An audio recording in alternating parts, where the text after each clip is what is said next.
In today's video, I'll answer your question, what does the Bible say about drinking alcohol? Then afterward, as always, I'll share some helpful resources, so stick around until the end.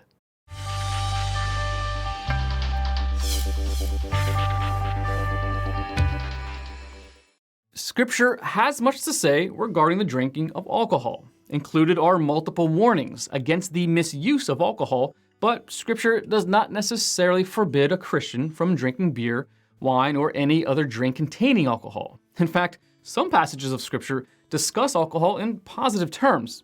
Ecclesiastes chapter 9, verse 7 instructs, "Drink your wine with a joyful heart." Psalm 104, verse 15 states that God gives wine that gladdens human hearts. Amos chapter 9, verse 14 discusses drinking wine from your own vineyard as a sign of God's blessing.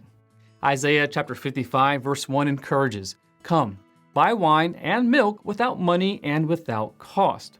What God commands Christians regarding alcohol is to avoid drunkenness. The Bible condemns drunkenness and its effects. Christians are also warned against allowing their bodies to be mastered by anything. Drinking alcohol in excess is undeniably addictive. Scripture also forbids a Christian from doing anything that might unnecessarily offend other Christians or encourage them to sin against their conscience. In light of these principles, it is impossible for any Christian to honestly say he is drinking alcohol in excess to the glory of God. See 1 Corinthians chapter 10, verse 31.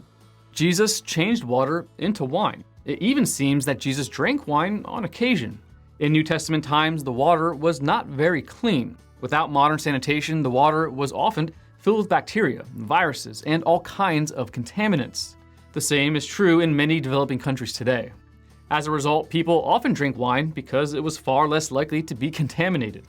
In 1 Timothy chapter 5, verse 23, Paul instructed Timothy to stop drinking water exclusively. It was probably causing his stomach problems, and instead drink wine. In that day, like today, wine was fermented and thus contained alcohol, but not necessarily to the degree it is today. It is incorrect to say that the wine was simply grape juice, but it is also incorrect to equate it with the wine commonly used today. Scripture does not forbid Christians from drinking beer, wine, or any other drink containing alcohol. Alcohol is not, in and of itself, tainted by sin. It is drunkenness and addiction to alcohol from which a Christian must refrain.